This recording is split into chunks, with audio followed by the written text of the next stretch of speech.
여러분 안녕하십니까, 강철 변호사입니다. 윤석열 대통령 지지율이 51%를 돌파했습니다. 탄핵 이후 최초로 과반을 차지한 것입니다. 윤석열 대통령 지지율이 51%를 기록했습니다. 탄핵 이후 최초로 과반을 차지했습니다. 페넨 여론조사에서 윤석열 대통령 지지율이 50%를 돌파했다는 51%를 기록했다는 결과가 오늘 나왔습니다. 비상계엄을 선포했던 윤 대통령이 탄핵을 당해서 직무정지가 된 이후 지지도가 과반을 차지한 것은 처음입니다. 여론이 확실히 달라졌음을 여론조사를 통해서 확인할 수 있습니다. 페넨마이크가 여론조사 전문기관 여론조사 공정에 의뢰해서 지난 2일과 3일 이틀간 전국 만 18세 이상 남녀 1,002명을 대상으로 실시한 여론조사에서 윤 대통령 지지율은 51.0%로 드러났습니다. 이게 굉장히 중요하네요. 이게 페넨마이크하고 여론조사 공정이 한 거예요. 원래 공정이 많이 하죠. 데일리안하고 공정 이런 식으로. 근데 페넨마이크가 공정에 의뢰를 했다는 것은 이 공정이 또 신뢰받는 여론조사 업체이기 때문에 우리가 여기에 상당한 의미를 둘 수가 있는데요. 또 날짜를 보세요. 2일과 3일이잖아요. 그러면 이것이 2월 2일, 3일이라는 얘기는 구정을 지내고 나서 바로잖아요. 그럼 구정 때 사람들이 만나서 얘기하고 서로 또 전화하고 뭐 그러면서 여론이 집약되잖아요. 그러니까 여론이 확산되잖아요. 그 확산된 여론 내지는 집약된 여론 내지는 걸러진 여론, 여기에서 51%를 기록했다는 것은 많은 사람들이 설 명절에 만나서 내지는 전화를 통해서 등등의 방법으로 서로 얘기를 하고, 그 다음에 윤석열 대통령이 잘못했는가 안 했는가 이런 것들을 갖다가 같이 이제 그 합의가 된 거예요. 이 여론조사는 굉장히 중요한 겁니다. 그러니까 한 번 걸러진 것이고 또 한 번 이렇게 서로 토의를 거친 것이고 내지는 합의가 된 여론조사이기 때문에 여기서 51%를 기록했다는 것은 윤석열 대통령이 잘못이 없다. 윤석열 대통령이 감옥에 갇힌 것은 억울하다. 윤석열 대통령을 탄핵시켜서는 안 된다. 이런 쪽으로 여론이 집약됐다는 것을 보여주는 것이기 때문에 너무 중요한 겁니다. 반면에 지지하지 않는다는 47.8%였기 때문에 확실히 골든 크로스가 발생한 거죠. 그러니까 이 51%가 너무나 중요한 이유는 윤석열 대통령이 대통령 선거 때에도 얻지 못했던 그런 지지율이에요. 그리고 사실은 대통령 당선되고서도 이 50% 넘었던 것은 잠깐뿐이에요. 그만큼 마의 지지율이라고 볼 수 있어요. 우리는 사실은 말이죠, 40%를 넘었을 때만 해도 환호했습니다. 윤석열 대통령 지지율이 재직 중에도 40%를 넘지 못했기 때문이에요. 초반에만 넘었고 나중에는 뭐 30% 초반대라든가 잘해야 뭐 중반대 아니면 20%대까지도 떨어지고 이렇게 하다가 이제 오히려 계엄 이후에 그리고 이 탄핵 이후에 윤석열 대통령의 지지율이 잠깐 떨어지긴 했습니다만은 그다음부터 이제 다시 이제 급상승을 그리기 시작해서 1월 1일 그때가 이제 40%를 돌파했거든요. 근데 2월 1일 한 달 만에 다시 50%를 돌파하는 거거든요. 이거 어마어마합니다. 윤석열 대통령 지지율 굉장한 의미가 있습니다. 자, 지지한다 중에서 매우 지지한다가 무려 36.2%입니다.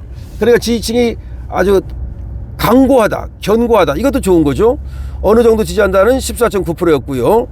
거의 지지하지 않는다, 전혀 지지하지 않는다, 뭐 이런 표현 여기도 좀 있긴 합니다만은, 그러니까 저쪽으로 결집된 애들도 있긴 해요. 그러니까 지금 보니까 여론이 지금 결집되고 있다.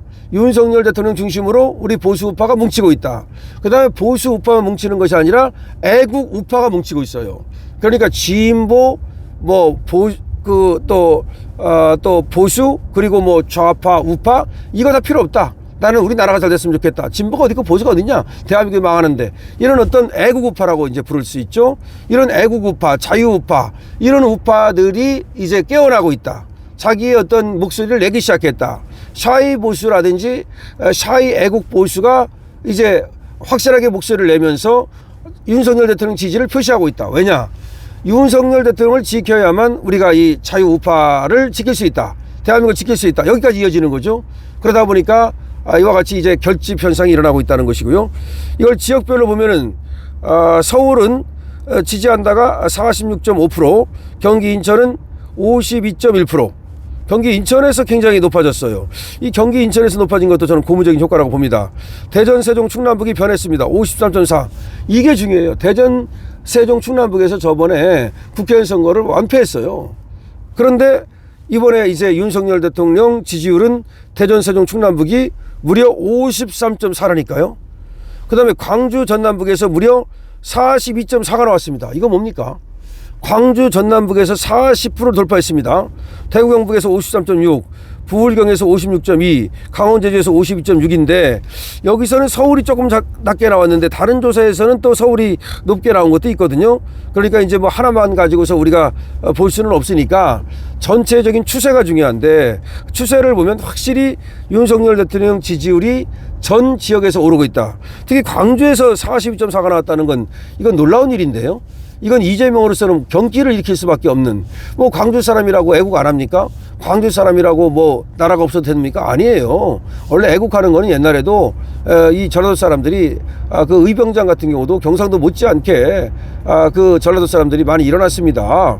자, 그렇기 때문에 이제 애국심으로 뭉치는 이런 어떤 국민들의 열기가 전 지역으로 확산되고 있다고 보면 되겠고요. 성별로 보면은 말이죠. 지금 남성이 50.7, 여성이 51.4. 이것도 놀라워요. 남성이 항상 윤석열 대통령을 더 지지를 했었는데 이번에는 여성이 더 많아요. 그리고 20대 이하가 49.0. 거의 50%에 돌파합니다. 30대가 48.6, 40대가 46.9, 40대도 많이 올라왔어요.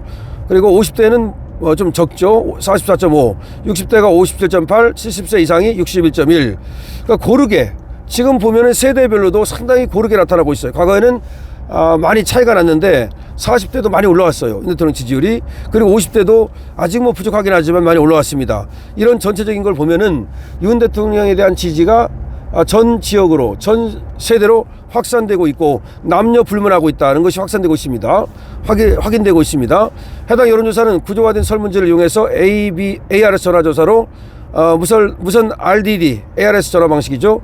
이걸로 이제 한 거고 전체 응답률이 무려 5.1%나 됐어요. 그리고 신뢰 수준은 표본 오차 95%의 신뢰 수준 플러스 마이너스 3.1%다 이렇게 얘기가 되고 있는데요. 어쨌든 펜앤마이크에서 여론조사 공정과 함께한 이 여론조사에서 윤 대통령의 지지율이 처음으로 51%를 돌파했다. 그러니까 정식 여론조사죠. 정식 여론조사에서 처음으로 50%를 돌파하는, 51%를 달성하는 엄청난 일이 발생했다. 그리고 이것이 설 연휴 이후에 2월 2일과 3일 이 이틀을 조사한 것이기 때문에 상당히 의미 있는 여론조사다. 여기에서 전 세대와 전 지역에서 골고루 윤석열 대통령 지지율이 상승했고, 그리고 또 무엇보다도 광주, 전라에서 40%를 넘어서는 기염을 토하고 있다. 뿐만 아니라 충청, 그리고 세종 여기서도 좀 약한 모습을 보였었죠. 지난번 총선 때까지만 해도. 근데 이번에는 확실하게 윤석열 대통령을 지지하는 지지율이 50%를 돌파했다. 정말 좋습니다. 자, 윤석열 대통령 확실하게 이제 지지율 50%를 이제 밟았습니다. 그러면 이제 50% 붙이고 그다음 60%로 갑니다. 쟤들이 지금 3월 달 중에 지금 이 공작을 하려고 하고 있거든요. 문영배나 이미선이가 4월 18일 날 퇴직합니다. 그렇기 때문에 하려면은 3월 말까지는, 적어도 4월 초까지는 선고를 해야 되는데, 그러려면 그 전에 뭐 판결문도 쓰고 또 합의도 해야 되고 그렇기 때문에 이것들이 지금 빨리빨리 서둘러 가지고서 어떻게든지 3월 중에 선고를 하겠다는 그런 어떤 로드맵을 만든 것으로 보입니다. 그런데 거기에 이제 제동이 탁탁 걸리고 있죠. 자, 어쨌든 그 다음에 마흔역을 뭐 집어넣고 9명을 만들고 9명 중에 6명을 만들어서 이런 어떤 나름대로의 제 로드맵이 있었을 거예요. 근데 마흔역이 턱 걸리면서 지금 제동이 걸리기 시작했는데요. 어쨌든 지금 1승을 거둔 겁니다. 이 헌재에서 말이죠, 전부 다 뭐 이의 신청이라든지 뭐 기피 신청이라든지 하면 전부 다 안 받아들이고 말이죠, 다 기각해 버렸습니다. 근데 요번에 이제 헌재가 드디어 이제 받아들였는데, 이거는 우리가 어떻게 보냐면 문영배의 장악력, 문영배의 지도력이 이제 떨어지기 시작했다는 것으로 보거든요. 그럼 헌재에도 이제 바른 목소리를 내는 우리 우파 보수의 재판관들이 있고, 이들이 이제 분위기를 갖다가 사실 주도해 나가게 되면 한쪽으로 쏠리질 않습니다. 근데 이렇게 지지율이 나오면 힘받죠. 그러니까 지지율이 나오면 힘받죠. 윤석열 대통령을 지지하는 이런 목소리가 말이죠, 힘받아서 그냥 튀어나오죠. 헌재에서 튀어나오고, 법원에서 튀어나오고, 검찰에서 튀어나오고, 우리 전국 방방곡곡에 윤석열 신드롬이 퍼지게 되죠. 그럼 윤석열 부활이 앞당겨지는 겁니다. 여러분 파이팅입니다. 강신업 방송 공유, 구독 많이 해주시면 많은 사람들에게, 더 많은 사람들에게 전파될 수 있습니다. 부탁드립니다. 강신업 TV입니다.